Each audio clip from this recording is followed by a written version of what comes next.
अस्सलाम वालेकुम, मैं हूं यासिर जलाल। आप देख रहे हैं आपका अपना फेसबुक पेज और YouTube channel Pakistan for cell.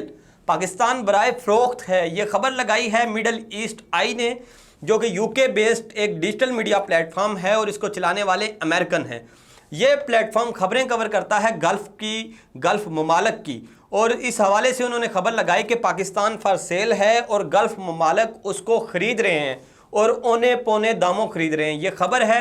और उन्होंने इस हवाले से कराची पोर्ट के हवाले से जो माहिदा हुआ है उस हवाले से कुछ खबरें शेयर की हैं और बताया है कि किस तरह पाकिस्तान ने औने पौने दामों अपने असासे फ़रोख्त कर दिए हैं और इसके पीछे वजूहात क्या हैं, और ये जो अरब ममालिक हैं क्या ये दोस्ती का हक़ अदा कर रहे हैं सरमायाकारी करके या पाकिस्तान को लूट रहे हैं। इस हवाले से भी ख़बरें शेयर हुई, लेकिन इसमें जो हेडलाइन यूज़ हुई उस पर मुझे इख्तलाफ भी है और उसकी मैं मज़म्मत भी करता हूँ। ऐसा नहीं होना चाहिए, क्योंकि किसी मुल्क से सरमायाकारी लेने का मतलब ये नहीं होता कि कोई मुल्क फॉर सेल है, और जो असासे होते हैं उनको लीज़ पे देना या ठेके पे देना ये किसी भी मुल्क में होता है। सिर्फ पाकिस्तान नहीं कर रहा, लेकिन पाकिस्तान को इस तरह से तनकीद का निशाना बनाना और डिग्रेड करना ये यकीनन जर्नलिज़म नहीं है। इसकी मैं मज़म्मत करता हूँ, लेकिन कुछ फैक्ट्स ऐसे हैं जो दुरुस्त हैं, जिनसे कतई नज़र नहीं किया जा सकता, जो वाक़या ही इस मुल्क के साथ, इस मुल्क के रहने वाले लोगों के साथ ज़्यादती है, क्योंकि उनके असासों को इस तरह औने पौने दामों नहीं फ़रोख्त करना चाहिए। ये भी आपको बताऊंगा, लेकिन इससे पहले आपको बताऊं कि पाकिस्तान ने एक स्पेशल इन्वेस्टमेंट फैसिलिटेशन काउंसिल कायम की, जिसका मकसद था 28 के करीब सेक्टर्स में इन्वेस्टमेंट लेके आनी है। उसमें एनर्जी का सेक्टर है, मिनरल्स का सेक्टर है, माइनिंग का सेक्टर है, फिर अपनी जो पोर्ट्स हैं, एयरपोर्ट्स हैं, इनको जो है लीज़ पर दिया जाए ताकि दूसरे ममालिक इसमें सरमायाकारी करें और पाकिस्तान को डॉलर्स मिले। पाकिस्तान को डॉलर्स क्यों चाहिए? इस वक्त पाकिस्तान के जो कर्जे हैं वो इस कदर बढ़ चुके हैं कि उनको पूरा करने के लिए पाकिस्तान को फ़ौरन से डॉलर्स का अरेंजमेंट करना है, और उन डॉलर्स के अरेंजमेंट्स के लिए पाकिस्तान ने सरमायाकारों को अपनी तरफ, पाकिस्तान की तरफ मुतवज्जा करने के लिए कुछ प्रोग्राम शुरू किए हैं। और सरमायाकारी किन शोबों में की जा रही है वो 28 के करीब सेक्टर्स हैं। उन पर अलग से एक वीडियो बनाऊँगा, वो भी आप देखिएगा। लेकिन अब उन सेक्टर्स में जो टॉप प्रायोरिटीज़ पे हैं, वो जिनको अभी जिनकी सरमायाकारी की जा रही है या जिनको प्राइवेटाइज़ किया जा रहा है या जिनके हिस्से बेचे जा रहे हैं, उनमें सी पोर्ट्स हैं, एयरपोर्ट्स हैं, और उसके अलावा हमारा टेलीकॉम कंपनीज़ हैं जिनको बेचा जा रहा है। इस वक्त जो एक डील हो चुकी है वो सी पोर्ट को लेके हो चुकी है। कराची की सी पोर्ट को दुबई की एक कंपनी के हवाले किया गया है, जिसको 25 साल के लिए उसको लीज़ पे दिया गया है। अब ये मुआहिदा जो हुआ है, इसको जो बड़े एनालिस्ट हैं या जो रिसर्चर्स हैं वो कह रहे हैं कि ये पाकिस्तान ने औने पौने दामों कर दिया। उमर करीम है King Faisal centre for research, ये इसके रिसर्चर हैं। उन्होंने ये कहा कि जो कराची की पोर्ट है इसके ऊपर पाकिस्तान की पूरी सी की तजारत बेस करती है और ये जियोग्राफिकली बड़ी इंपॉर्टेंट है। दुबई के लिए ये पोर्ट बड़ी इंपॉर्टेंट है और दुबई इस पोर्ट की अहमियत से बखूबी वाकिफ़ है।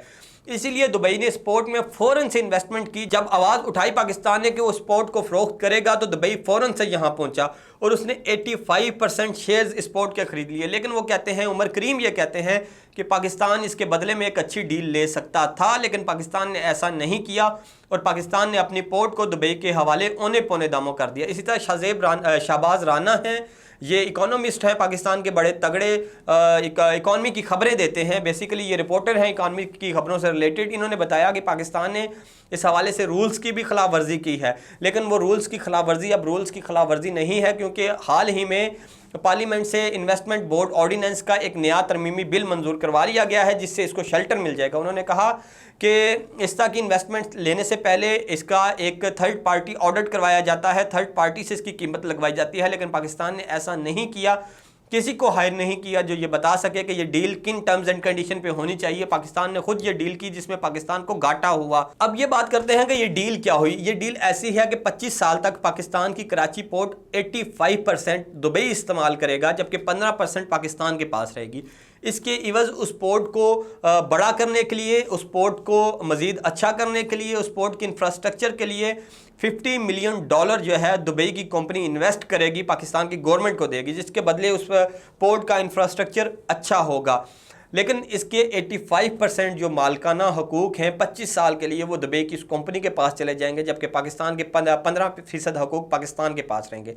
अब क्या होगा, पाकिस्तान में जितनी तजारत होगी उसको 85% हिस्सा दुबई कंट्रोल करेगा। उसके अलावा पर कंटेनर जो चार्जेस हैं पाकिस्तान $18 लेगा, जो कि ज़्यादा लिए जा सकते थे। इंफ्रास्ट्रक्चर के लिए $50 मिलियन लिए, जो कि ज़्यादा लिए जा सकते थे। बदले में दुबई की कंपनी को कम शेयर्स दिए जा सकते थे, पाकिस्तान ज़्यादा शेयर्स रख सकता था, लेकिन ऐसा नहीं हुआ और औने पौने दामों ये डील कर दी गई। शायद इसीलिए मिडिल ईस्ट आई ने पाकिस्तान फॉर सेल की हेडलाइन यूज़ की है, क्योंकि पाकिस्तान को जिस तरह से इन्वेस्टमेंट ली जा रही है और जिन टर्म्स एंड कंडीशन पे सरमायाकारी की जा रही है वो पाकिस्तान के लिए नुकसानदेह है और पाकिस्तान को औने पौने दामों ठेके पर दिया जा रहा है। इसलिए उन्होंने पाकिस्तान फॉर सेल, पाकिस्तान बराए फरोख्त की हेडलाइन यूज़ की।